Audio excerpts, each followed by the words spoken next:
What's going on, y'all?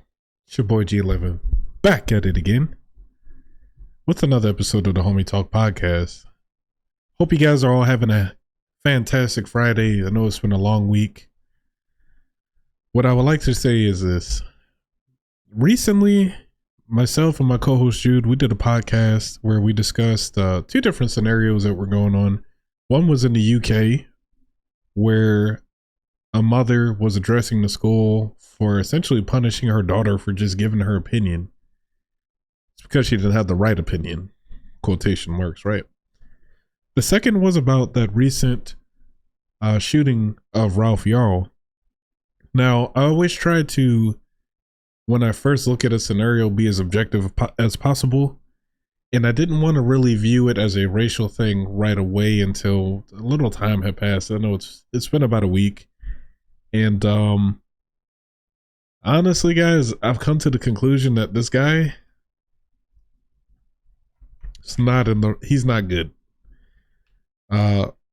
This guy essentially is just, I'm gonna just say it, probably an old racist, in my opinion, based off of the statements that he's made and the totality of his actions in this case. Because when you think about it, this guy is 84 years old. And his justification for why he shot first, but the kid didn't even open the door, right? I think he rang the doorbell and the old man fired through the door and then opened up the door and shot again. His justification was that he saw a 6 foot tall black man at his door. You guys see what I'm saying, right?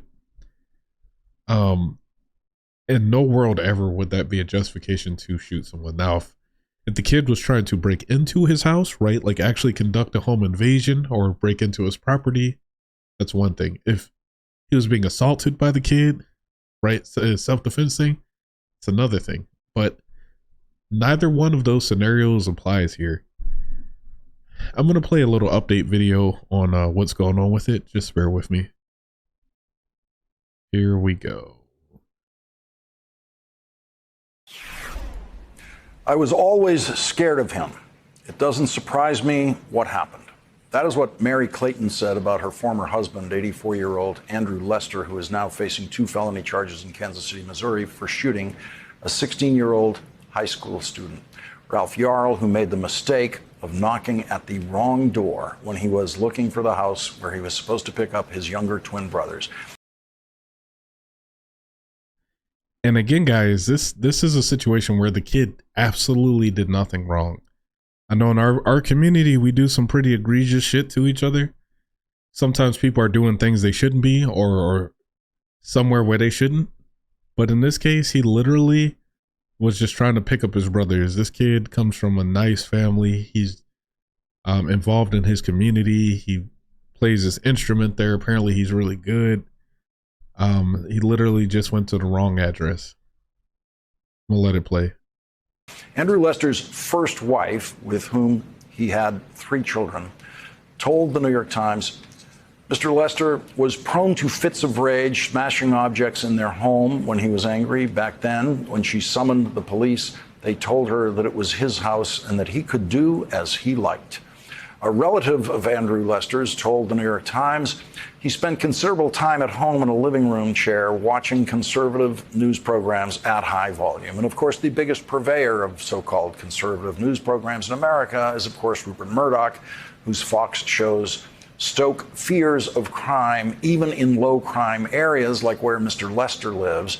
And within the framework of stoking fear of crime, they are always stoking fear of black people. So what's going on here is they're trying to establish like his background to give you an idea as to what type of person he is. We're talking about the shooter, Mr. Lester. And just again, it's exactly what I'm thinking, right? He's lived this way. He's 84 years old. That's 8 decades on this earth where he's had this mindset of how he feels about a certain group of people, how he feels about black people, right? Again, I think this was just opportunity. I'm going to try to skip ahead and see what else we can mine out of this update.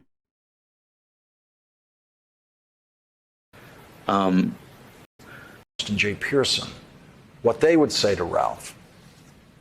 What I would say to Ralph is that you deserve so much better.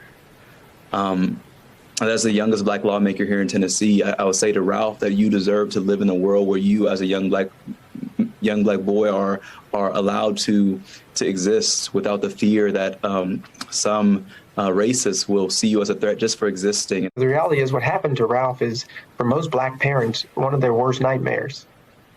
That race is the reason that that person, that 84-year-old man, was in fear.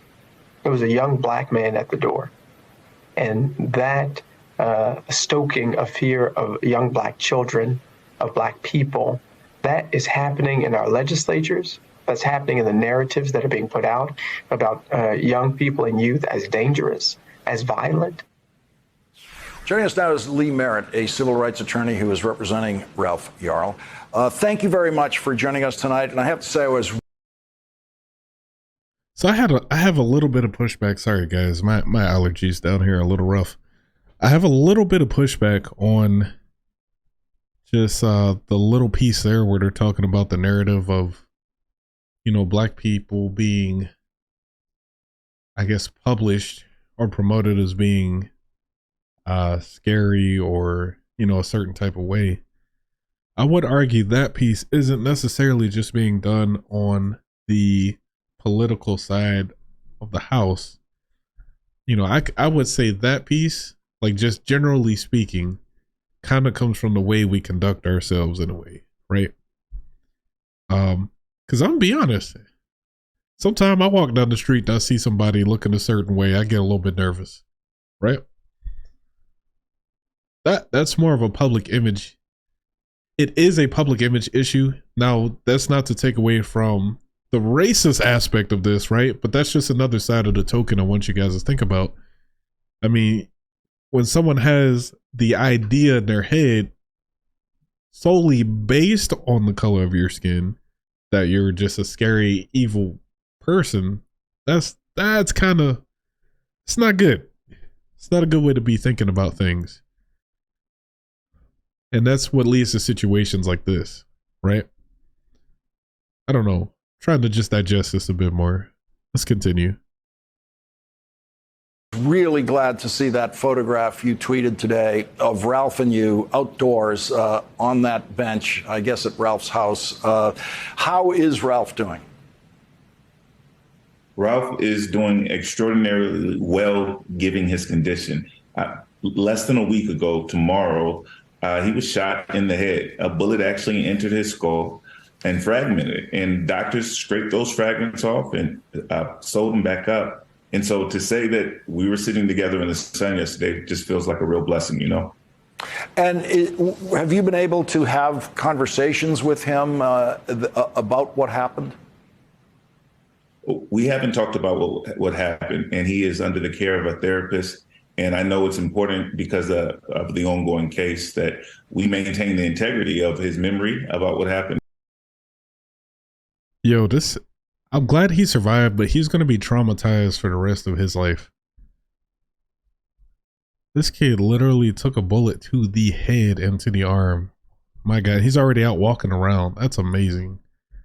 But I know he's going to be traumatized by this for the rest of his life. And it might not be obvious right away, but you know, I hope he gets the best care he can to help him push through this. I know his family is supporting him. But most people that take a bullet to the head don't live to tell the tale, man. He is incredibly blessed. Continuing. And so I don't talk with him about that directly. And what is your sense of how he's able to just, you know, get through the day now? What is he physically capable of doing? Well, you know what? He can walk, he can talk. He spends a lot of time with his little brothers who he was going to pick up that night. He spends time with his family. He comes from a family, you know, who will walk the therapy. That's the actual video itself that's lagging like that. He believes that he will be back to school soon, right? He would like to be back and playing his bass, clarinet, and performing on a competition on the 27th. He is doing that well that is actually a possibility.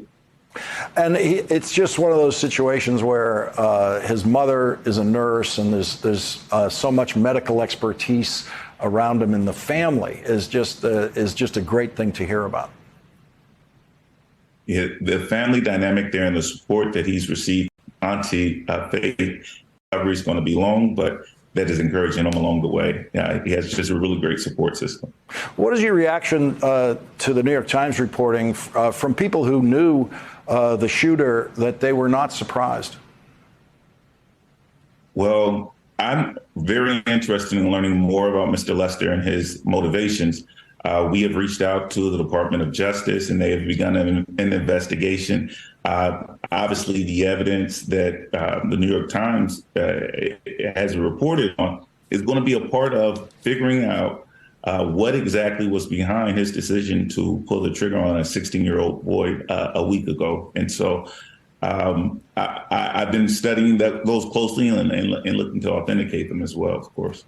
Are you satisfied with the way prosecutors have handled this so far? No, I have to say we are deeply dissatisfied with how the Clay County Prosecutor's Office has handled this case. This is a conversation that I've had with the family from day one. They could have and should have done more to detain Mr. Lester after he shot Ralph. Where's Mr. Lester going? He's 84 years old. He ain't going nowhere. He did what he wanted to do. Like I said, this was an opportunity for him to act out his hatred, if you will. And as I said earlier this week, I think what's going to happen is, he'll be found guilty on these charges that they're trying to bring him on. But I don't think he'll last very long. Honestly, usually when you see stuff like this, he'll either, die before he even gets to prison, or he'll die in prison shortly after going. He's been alive 84 years. He's lived a full life. The sad part is that, whatever justice that could be gotten isn't really a lot in this case.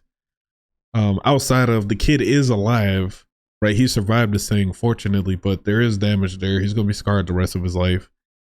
But he has a great support system around him, it sounds like. And, Mr. Lester, this awful human, I mean, he's going to pass away and face his judgment after, right? But my fear is that the community is going to end up doing the same thing that they usually do when these things happen, right?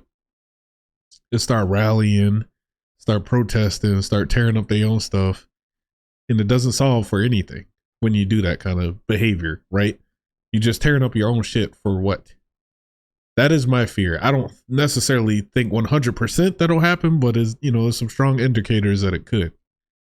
But just to kind of wrap up my thoughts on this whole situation, yeah, this is bad. Dude's clearly a old racist. Took an opportunity to shoot this kid. Unfortunately, he was literally just at the wrong address. He was doing nothing wrong. I mean, Lester burned in hell for it. Fuck that old man. Excuse my language. But, I mean, stuff like this just can't go on. And, I mean, recently there were even more shootings kind of in the same vein of this. So, maybe we'll take a look at that and cover those on the channel. But, I felt like I needed to conclude my thoughts on this particular situation because I left it kind of open-ended this week. But let me know what your guys' thoughts are down below on the topic. Let me know if there's some stories you want to see covered. Let's get the conversation going. Till next time, guys. Peace.